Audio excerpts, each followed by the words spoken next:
ഫ്രോക്കാണ് കേട്ടോ ആദ്യം review enquiry വന്നത്. പിന്നെ ഈ ഒരു ഫ്രോക്ക് ചെയ്യാമെന്നുള്ളതാണ് ഇട്ടുണ്ട്. പക്ഷേ ടൈമില്ലാത്തതുകൊണ്ട് നമ്മളത് ഒഴിവാക്കി. ഹാൻഡ് വർക്കൊക്കെ ആയതുകൊണ്ട് നമുക്ക് എന്തായാലും ചെയ്യാൻ പറ്റില്ല എന്ന് പറഞ്ഞു. പിന്നെ ഈ ഒരു ഫ്രോക്കിലേക്ക് വന്നു. ഈ ഒരു ഫ്രോക്കിൻ്റെ ഡീറ്റെയിൽസും കാര്യങ്ങളൊക്കെ പറഞ്ഞു. ഹെയർ ബാൻഡ് തന്നു, കുട്ടീൻ്റെ ഫോട്ടോസൊക്കെ അയച്ചു തന്നു. പിന്നെ അതിൻ്റെ കുറേ കാര്യങ്ങൾ എങ്ങനെ സ്ലീവ് വേണം, എങ്ങനെ പോകണം എന്നൊക്കെ പറഞ്ഞു. നമ്മൾ ഹെയർ ബാൻഡ് ഇങ്ങനെ ഗോൾഡൻ ഗ്ലിറ്റർ വേണം, ഡീറ്റെയിൽ ആയിട്ട് എല്ലാ കാര്യങ്ങളും പറഞ്ഞിട്ടുണ്ട് കേട്ടോ. പിന്നെ സ്ലീവും പാറ്റേണൊക്കെ നമ്മൾ ഇത് വേണമെന്ന് വെച്ചപ്പോൾ അത് വേണ്ട, പിന്നെ നമുക്ക് പഫ് സ്ലീവ് മതി എന്നുള്ളതൊക്കെ പറഞ്ഞു. അങ്ങനെ അതൊക്കെ കൺഫേം ആയി. മെഷർമെൻറ്റും കാര്യങ്ങളൊക്കെ തന്നു. സൈസ് നമ്മൾ ഫാബ്രിക് എടുത്ത സമയത്ത് അവർക്ക് മെഷർമെൻറ്റ് കൊടുത്തിട്ടുണ്ട്. ഫാബ്രിക്കിൻ്റെ പിക്കും വീഡിയോസൊക്കെ അയച്ചു കൊടുത്തിട്ടുണ്ടായിരുന്നു. പിന്നെ advance payment. Hi friends, welcome back to my channel. This is Mufeeda Nafal from my fresh. ഇത് ഞാനൊരു ഔട്ട്ഫിറ്റിൻ്റെ മേക്കിംഗ് വീഡിയോയും കുറച്ച് അതിൻ്റെ ഡീറ്റെയിൽസും കാര്യങ്ങളൊക്കെയാണ് ഷെയർ ചെയ്യുന്നത്. അപ്പോൾ ഇത് നമ്മൾ മിന്നീസ് 15th ആനിവേഴ്സറി ഔട്ട്ഫിറ്റിൻ്റെ ആ ഒരു തീമിലാണ് ചെയ്തിട്ടുള്ളത്. മിക്കി മൗസ്, മിന്നി മൗസ് ഉണ്ടല്ലോ. അപ്പോൾ ഇതാണ് നമ്മൾ ഔട്ട്ഫിറ്റിൻ്റെ ഫൈനൽ ലുക്ക് വരുന്നത്. ഇത് നമ്മൾ ചെറിയ ആൾട്രേഷൻസൊക്കെ വരുത്തിയിട്ടുണ്ട് കേട്ടോ ആ ഒരു ഇതിൽ വെച്ചിട്ട്. അപ്പോൾ അതിൻ്റെ ഡീറ്റെയിൽസും കാര്യങ്ങളൊക്കെ പറയാം ഞാൻ. അപ്പോൾ നമ്മൾ കസ്റ്റമർ തന്നിട്ടുള്ളൊരു റെഫറൻസ് പിക്ക് എന്ന് പറയുന്നത് ഇതാണ്, ഞാൻ സൈഡിൽ കൊടുത്തിട്ടുണ്ട്. ഫാബ്രിക് അതിലുള്ളതൊരു ഷൈനിങ്ങുള്ള ഫാബ്രിക്കാണ്. അപ്പോൾ നമുക്ക് കുറഞ്ഞ ടൈമിൽ ആ ഫാബ്രിക് കിട്ടാത്തതുകൊണ്ട് 7 daysനുള്ളിൽ തന്നെ ചെയ്ത് കൊടുക്കേണ്ട വർക്കായിരുന്നു. അപ്പോൾ നമ്മളിത് ഓർഗൻസ ഫാബ്രിക്കാണ് എടുത്തിട്ടുള്ളത്. ഓർഗൻസയിൽ സാറ്റിൻ്റെ ലൈനിങ് കൊടുത്തിട്ട് ആ ഒരു ഫിനിഷിങ് വരുത്തിക്കാണ് ചെയ്തിട്ടുള്ളത്. നമുക്ക് മാക്സിമം ആ ഒരു ഷൈനിങ് ഒക്കെ കിട്ടിയിട്ടുണ്ട്. ഓർഗൻസയ്ക്ക് ഒരു ഷൈനിങ് ഉണ്ട്, സാറ്റിന് ഒരു ഷൈനിങ് ഉണ്ട്. അപ്പോൾ സ്ലീവ് വന്നിട്ട് ഇങ്ങനെ ഒരു പഫ് സ്ലീവാണ് നമ്മൾ കൊടുത്തിട്ടുള്ളത്. അതിൽ റെഫറൻസ് പിക്കിലൊരു ലേസൊക്കെ വരുന്നുണ്ട്. അപ്പോൾ ഇത് ലേസ് വേണ്ടാന്ന് അവർ പറഞ്ഞിട്ടുണ്ട്. അപ്പോൾ നമ്മൾ ഒരു പഫ് സ്ലീവും അതിന് ഒരു ബോർഡർ ആ ഗോൾഡൻ ലേസും കൂടെ നമ്മളതിന് കൊടുത്ത് ഹൈലൈറ്റ് ചെയ്തിട്ടുണ്ട്. പിന്നെ ബോഡി പോർഷനിൽ നമ്മൾ കുറച്ച് ഹാൻഡ് വർക്കും കൂടെ കൊടുത്തു. അതിൽ കുറച്ച് ത്രെഡ് വർക്കൊക്കെ ഹാൻഡ് വർക്കായിട്ട് വരുന്നതാണ് കേട്ടോ. നമ്മളിവിടെ ഇപ്പം ബീഡ്സ് വർക്കാണ് ഇത് ചെയ്തിട്ടുള്ളത്.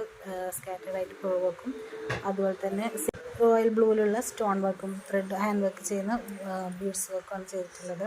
അപ്പോൾ അതിൽ ത്രെഡ് വർക്കും കാര്യങ്ങളൊക്കെ വരുന്നുണ്ട് കേട്ടോ. നമ്മൾ അത് കുറഞ്ഞ സമയത്ത് നമുക്ക് ചെയ്യാൻ പറ്റാത്തത് നമ്മൾ ഈ ഒരു രീതിയിലാണ് ഫിനിഷ് ചെയ്തെടുത്തിട്ടുള്ളത്. അപ്പം വേസ്റ്റിൻ്റെ ഭാഗത്ത് നമ്മൾ ഇതുപോലെ 2 ഷെയ്ഡ് വരുന്നത് ഗോൾഡൻ കളറും വൈറ്റും പേൾ ഇതുപോലെ ഹാൻഡ് സ്റ്റിച്ച് കൊടുത്ത് സെറ്റ് ചെയ്യുകയാണ് ചെയ്തിട്ടുള്ളത്. ഇനി ബോട്ടം പാർട്ടിലേക്ക് വരികയാണെങ്കിൽ നമ്മൾ 3 ലെയേഴ്സായിട്ടാണ് ചെയ്തിട്ടുള്ളത്. 3 ലെയേഴ്സും നമ്മൾ അതിൻ്റെ ഓരോന്നും ബോർഡർ ചെയ്തിട്ടുണ്ട്. അതുപോലെ തന്നെ ഫുൾ സർക്കിളിലാണ് നമ്മളത് വിത്ത് പ്ലീറ്റ്സ്, ചെറിയൊരു പ്ലീറ്റ്സും കൂടെ കൊടുത്തിട്ടാണ് നമ്മളത് സെറ്റ് ചെയ്തിട്ടുള്ളത്. അപ്പോൾ ആ 3 ഷെയ്ഡും നല്ല മാച്ചിങ് ആയിട്ടുള്ള ഷെയ്ഡാണ് കേട്ടോ. നമ്മൾ ഓർഗൻസ വിത്ത് സാറ്റിൻ ഒരു ലൈനിങ് കൊടുത്ത് അതിന് മുകളിലായിട്ടാണ് നമ്മൾ ആ ലേസ് വർക്ക് കൊടുത്തിട്ടുള്ളത്. പിന്നെ നമ്മളൊരു ലൈനിങ്ങും കൊടുത്തിട്ടുണ്ട്. സ്റ്റിഫ് നെറ്റും കോട്ടൺ ഫാബ്രിക് വരെ നമ്മളതിൻ്റെയൊക്കെ മേക്കിംഗ് വീഡിയോ ഓൾറെഡി നമ്മുടെ ചാനലിൽ അപ്ലോഡ് ചെയ്തിട്ടുണ്ട്, എങ്ങനെയാണ് അങ്ങനെ ലൈനിങ്സൊക്കെ സെറ്റ് ചെയ്യുന്നത്. അപ്പോൾ അത്രയേ ഉള്ളൂ നമ്മൾ ഇൻസൈഡ് വരുന്നത്. പക്ഷേ നമ്മൾ ഫുൾ സർക്കിളിൽ ചെയ്ത് വിത്ത് ബീഡ്സ് ആയതുകൊണ്ട് തന്നെ നല്ല പെർഫെക്റ്റ് ആയിട്ട് നിൽക്കുന്നുണ്ട്.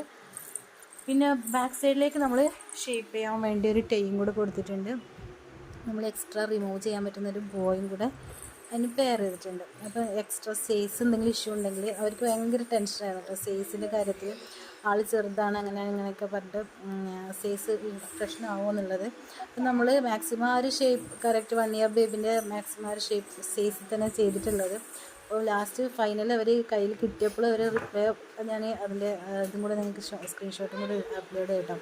അപ്പോൾ ഇതിനും കൂടെ നമ്മൾ മാച്ചിങ് ആയിട്ടുള്ളൊരു ടിക്ടാക്കും കൂടെ പ്രൊവൈഡ് ചെയ്തിട്ടുണ്ട്. ആ ഒരു മാച്ചിനായിട്ട് നമുക്കൊരു ബട്ടർഫ്ലൈയും കിട്ടിയിട്ടുണ്ട്. പിന്നെ അവർ കസ്റ്റമൈസ് ചെയ്യാൻ പറഞ്ഞിട്ടുള്ളൊരു ഹെയർ ബാൻഡാണ് കേട്ടോ. ഇതിൻ്റെ മേക്കിംഗ് വീഡിയോ ഓൾറെഡി ഞാൻ ചാനൽ അപ്ലോഡ് ചെയ്തിട്ടുണ്ട്. മിക്കി മൗസിൻ്റെ ആ ഒരു ഇത് വരുന്ന പാറ്റേണിൽ വരുന്ന ഹെയർ ബാൻഡ്. അപ്പോൾ ഇതാണ് ഈ ഫ്രോക്കിൻ്റെ ഫൈനൽ ലുക്ക്. ഇത് നമ്മൾ 1600 ബഡ്ജറ്റിലാണ് ഈ ഒരു ഫ്രോക്ക് ചെയ്തിട്ടുള്ളത്. കസ്റ്റമൈസേഷനാണ്, കളർ കസ്റ്റമൈസേഷൻ, സൈസ് കസ്റ്റമൈസേഷനൊക്കെ അവൈലബിൾ ആണ്. ഓർഗൻസ ഫ്രോക്കാണ്, ഫാബ്രിക്കാണ്. അപ്പോൾ നമുക്കിതിൻ്റെ റിവ്യൂ കാണാൻ ചെയ്തു. പിന്നെ നമ്മൾ വർക്കൊക്കെ സ്റ്റാർട്ട് ചെയ്ത സമയത്ത് ഓരോന്ന് അവർക്ക് അപ്ഡേഷൻ ചെയ്ത് കൊടുത്തുകൊണ്ടിരുന്നു. പിന്നെ അവർ വർക്ക് കഴിഞ്ഞ ശേഷം നമ്മൾ വീഡിയോസ് അയച്ചു കൊടുത്തിട്ടോ. അപ്പം നമ്മൾ ബസ്സിലാണ് കേട്ടോ കൊടുത്തിട്ടത്. നമ്മുടെ നാട്ടിൽ നിന്ന് കണ്ണൂർ ബസ്സിലേക്ക് കൊടുത്തുവിടുകയാണ് ചെയ്തത്. ഞാൻ കിട്ടിയോ ചോദിച്ചപ്പോൾ കിട്ടി ഇട്ട് നോക്കി എനിക്ക് ഇഷ്ടമായിട്ടാ. അത് നല്ല സൈസ് ഓക്കെയാണ്, കുഴപ്പമൊന്നുമില്ല. Correct fit. നാളെ ഞാൻ ഫോട്ടോ അയച്ചുതരാം കേട്ടാ. ഫോട്ടോ അയച്ചത് നിങ്ങൾക്ക് കണ്ടേ. അപ്പം നമ്മൾ ഇൻസ്റ്റാഗ്രാം പേജിൽ നിങ്ങൾ ചെക്ക് ചെയ്താൽ ഞാൻ സ്റ്റോറീസ് ആയിട്ട് അപ്ഡേറ്റ് ചെയ്യാം. അപ്പോൾ നമ്മൾ ഈ ഒരു ഫ്രോക്ക് നിങ്ങൾക്ക് ഇഷ്ടമായിട്ടുണ്ടെങ്കിൽ കമൻറ്റ് ചെയ്യുക, സജഷൻസ് കമൻറ്റ് ചെയ്യുക, കട്ടിങ് ആൻഡ് സ്റ്റിച്ചിങ് വേണ്ടവർ കമൻറ്റ് ചെയ്യാം. അപ്പോൾ ഇതുവരെ ചാനൽ സബ്സ്ക്രൈബ് ചെയ്യാത്ത ആൾക്കാരാണെങ്കിൽ സബ്സ്ക്രൈബ് ചെയ്യുക. കൂടുതൽ വീഡിയോസായിട്ട് ഇനിയും വരുന്നതായിരിക്കും. താങ്ക്